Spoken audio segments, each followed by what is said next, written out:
seorang hakim agung karena kasus suap belum lama ini. Presiden Joko Widodo pun ikut berkomentar dan ujung-ujungnya menyatakan bahwa Indonesia sudah saatnya melakukan reformasi hukum.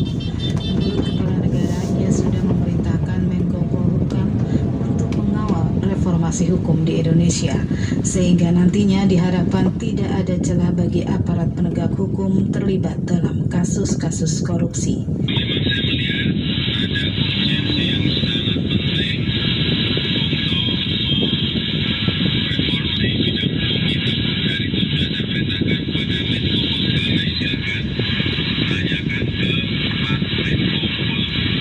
Sementara itu, Menko Polhukam Mahfud MD mengatakan akan segera mencari formula reformasi hukum, utamanya peradilan. Untuk itu, Mahfud mengatakan akan melibatkan para pakar, lembaga swadaya masyarakat, dan aparat penegak hukum.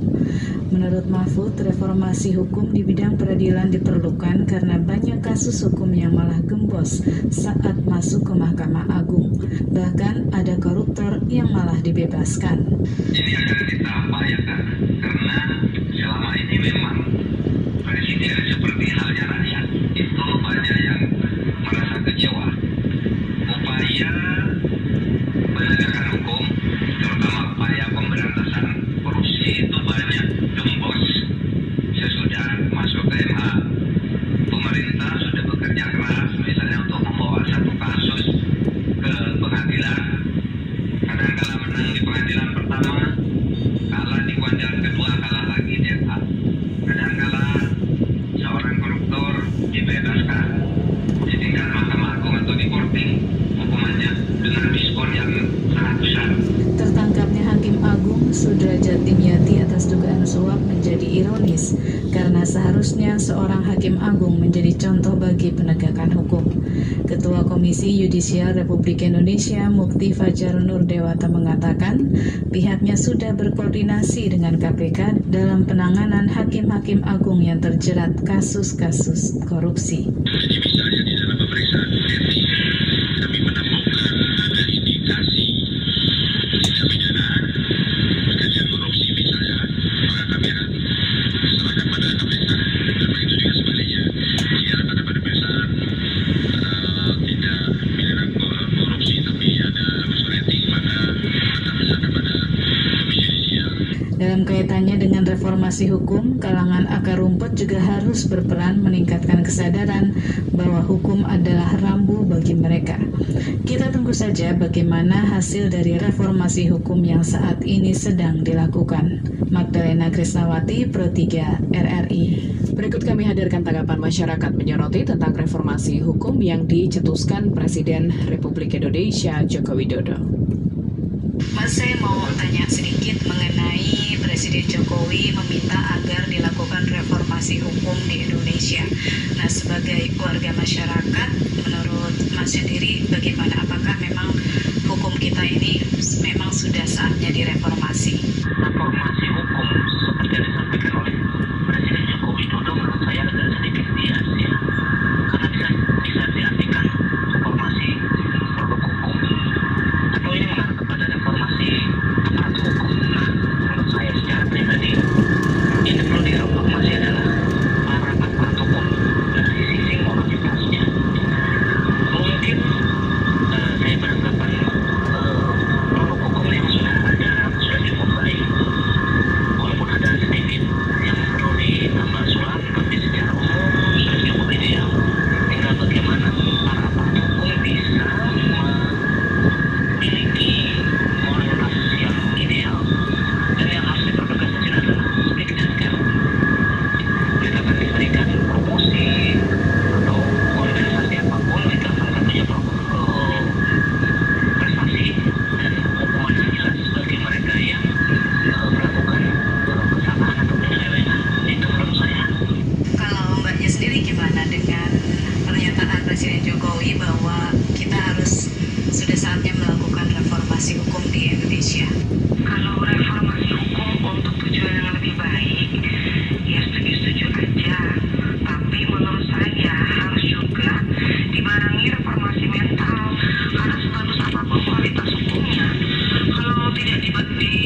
Indonesia pagi ini menyoroti tentang perlunya reformasi hukum di Indonesia. Naskah disusun Eliani Ratnaningsih dan Bambang Dwiana, dibacakan oleh Tomo Hakim.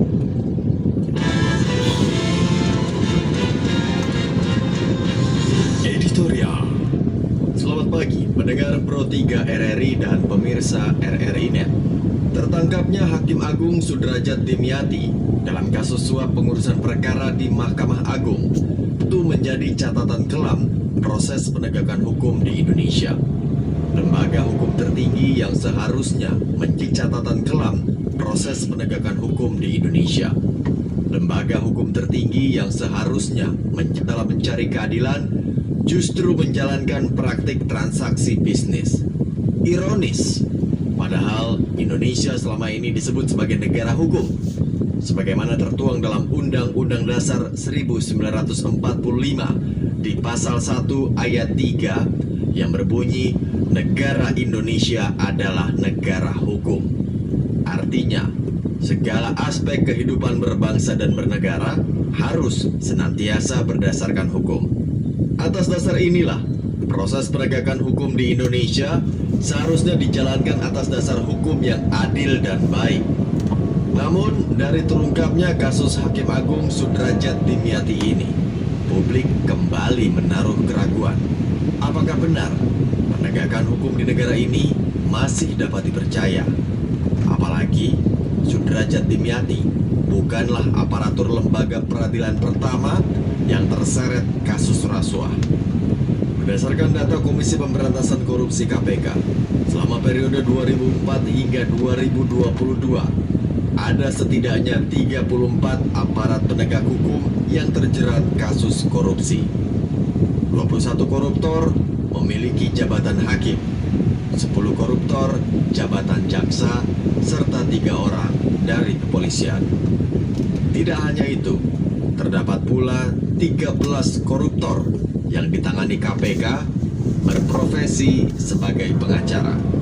Ini tentu sangat mengkhawatirkan, karena ternyata sejumlah oknum yang menduduki kekuasaan yudikatif di negara kita justru memperdagangkan keadilan. Presiden Joko Widodo pun tidak tinggal diam menyikapi kasus ini. Reformasi di bidang hukum, seperti kata Presiden, harus segera dilakukan. Menko Polhukam Mahfud MD hari ini berencana melakukan diskusi dengan para pakar untuk mengetahui instrumen hukum mana saja yang perlu direformasi. Reformasi hukum hendaknya jangan hanya sekadar formalitas dan hiruk-pikuk semata, namun harus mampu menyentuh substansi yang paling mendasar. Meski gagasan untuk melakukan reformasi hukum telah ada sejak tahun 2016 silam, namun hingga kini belum ada hasilnya. Tertangkapnya Hakim Agung Sudrajat Dimyati oleh KPK bisa dijadikan momentum untuk memulai reformasi hukum secara serius. Terungkapnya kasus ini juga menjadi salah satu indikasi bahwa Indonesia memang sudah dalam kondisi darurat hukum. Jika reformasi hukum tidak segera dilakukan, kepercayaan publik akan penegakan hukum di Indonesia bisa saja kembali akan tergadai. Sekian komentar. Selamat pagi.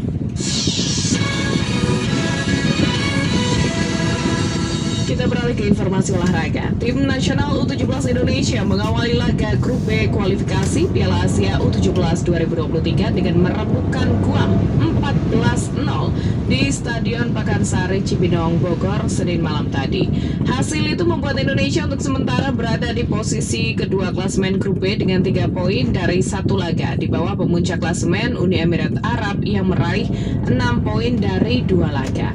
Malaysia bertengger persis di bawah Indonesia karena tertinggal selisih gol.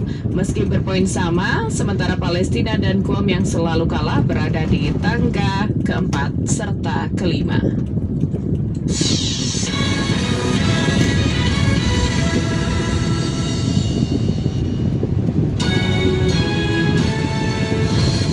Demikian Warta Berita Pro 3 Radio Republik Indonesia. Indonesia. Kami harap Anda tetap bersama kami untuk menyimak informasi aktual lainnya dalam program Indonesia Menyapa Pagi. Dapatkan juga informasi aktual dalam portal resmi kami di www.rri.co.id